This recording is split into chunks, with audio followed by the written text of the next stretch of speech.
wabarakatuh. Perkenalkan, nama saya Madonna Sintiawati. Di sini saya akan mempresentasikan hasil dari analisis proses bisnis penggilingan padi Unin yang berada di Kampung Balet. Yang pertama, latar belakang. Penggilingan gabah menjadi beras merupakan salah satu rangkaian utama penanganan pasca panen. Teknologi penggilingan sangat menentukan kuantitas dan kualitas beras yang dihasilkan. Penggilingan padi memiliki peran yang sangat penting dalam sistem agribisnis beras di Indonesia. Penggilingan padi merupakan pusat pertemuan antara produksi, pasca panen, pengolahan, dan pemasaran gabah atau beras, sehingga merupakan mata rantai penting dalam suplai beras nasional yang dituntut untuk dapat memberikan kuantitas maupun kualitas untuk mendukung ketahanan pangan nasional. Selanjutnya yaitu identifikasi masalah dan tujuan. Identifikasi masalah yaitu terkadang padi masih basah atau belum kering yang dapat menyebabkan penghambatan dalam proses menggiling serta dapat menyebabkan kerusakan pada mesin. Tujuan dari analisis proses bisnis ini yaitu mendeskripsikan manajemen dan aktivitas usaha penggilingan, menganalisis keuntungan pengusaha penggiling dan hambatan apa saja yang dihadapi oleh pelaku usaha penggilingan padi yang ada di Kampung Kolelet. Selanjutnya, ini merupakan profil objek penelitian dari penggilingan padi Bapak Unin yang beralamat di Kampung Kolelet, Jalan Pamarayan, Kecamatan Mangkes Bitung, Kabupaten Lebak, Banten.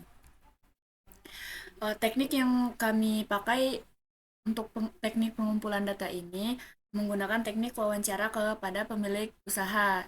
Salah satu pertanyaan yang kami ajukan yaitu tentang kapan didirikannya usaha ini, berapa banyak gabah yang digiling dalam sehari, apa kendala yang membuat proses penggilingan padi menjadi terhambat. Pertanyaan keempat, bagaimana sistem pembagian beras antara pelaku usaha dan pelanggan.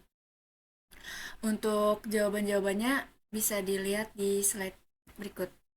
Selanjutnya, urutan proses bisnis. 1. Perontokan dan pengeringan. Proses ini memisahkan gabah dari merang dan mengurangi kadar air gabah hasil panen untuk keperluan simpan dan giling. 2. Proses pecah kulit. Gabah dimasukkan ke mesin pemecah kulit. Proses ini mengelupaskan sekam dari gabah hasil biji beras. Pada proses ini masih memiliki lapisan kulit ari. Ketiga, itu proses bisnis giling, yaitu proses mengelupaskan lapisan kulit ari atau bekatul sehingga didapat biji beras yang putih bersih. Keempat, yaitu transaksi. Pada proses ini, beras yang dihasilkan akan diberikan kepada customer. Teknik pengumpulan data udah ya. Di sini ada rich picture. Yang pertama itu urutan proses bisnisnya dari gabah itu dimasukkan ke gabah yang sudah sangat kering, dipastikan sudah sangat kering ya. Itu dimasukkan ke dalam mesin penggiling. Di mesin penggiling akan terjadi pemisahan antara gabah dan isinya. Gabah kulit padi tadi itu biasanya disebut sekam, dan di situ di mesinnya itu sudah terdapat masing-masing arah untuk untuk sekamnya ke sebelah kiri dan hasil beras yang dihasilkan yaitu ke sebelah kanan. Setelah dari penggilingan padi tadi, beras yang dihasilkan itu bisa langsung diambil oleh customer. Dan biasanya sekam juga digunakan untuk pupuk dan segala macam, itu juga bisa dibeli oleh customer, biasanya mereka yang mencari. Lalu selesai. Di sini analisis keluarannya yaitu nama keluarannya catatan hasil penggilingan padi, fungsinya sebagai bukti hasil dari gabah yang digiling. Agar tidak terjadi kekeliruan, makanya kita harus mencatat gitu dari awal gabah itu datang, itu harus sudah kita catat gitu. Media yang digunakan yaitu kertas, ya dua rangkap atau 2 lembar. Distribusinya satu untuk lembar customer dan 1 lembar untuk pelaku usaha. Selanjutnya yaitu analisis masukan. Nama masukan yaitu catatan pemesanan giling. Fungsinya sebagai data agar tidak terjadi kekeliruan seperti yang saya sebutkan di awal tadi. Media atau medianya yaitu menggunakan buku catatan atau kertas. Frekuensi setiap ada pemesanan karena bisnis penggilingan padi ini tidak selamanya sepanjang tahun atau setiap hari itu ada. Itu mereka ada musim-musim tertentu.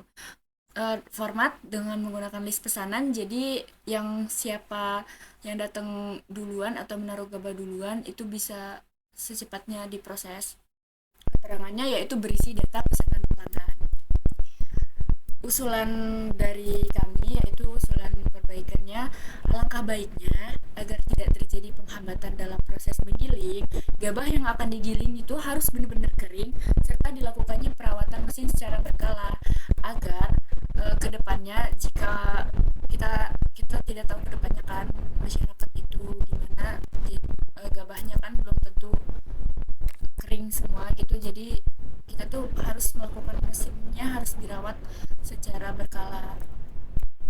Kesimpulannya, dari data wawancara yang telah didapat dalam penelitian di lapangan, penggilingan padi oleh pelaku usaha di Kampung Kolelet yang dilakukan ketika masa panen bisa mencapai jumlah yang besar, serta pembagian hasil giling beras antara pelaku usaha dengan customer dihitung sesuai dengan jumlah beras per kilonya. Ini merupakan contoh bukti-bukti hasil dari wawancara kita terhadap pemilik usaha. Bisa dilihat. Oke, selanjutnya ini yang terjadi di dalam pabriknya. Itu yang gambar nomor 4 itu merupakan proses memasukkan gabah kering ke dalam mesin. Itu yang kelima, gambar kelima itu hasil dari mesin berasnya.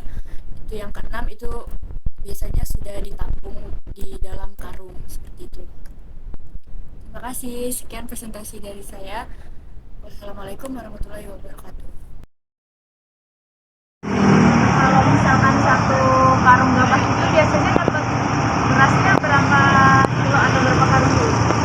Kalau yang bagus itu misalnya satu karung gabah misalnya dapat 25 kilo beras. Jadi kita sistemnya ngambilnya 11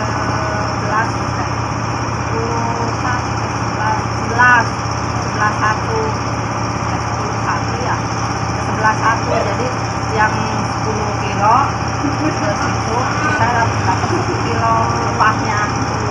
Berarti sistemnya punya customer tadi 10 kilo, yang 1 kilonya buat upah penggilingan. Jadi kalau kita dapat 25 kita ngambil 2 kilo, yang 23 ke sana.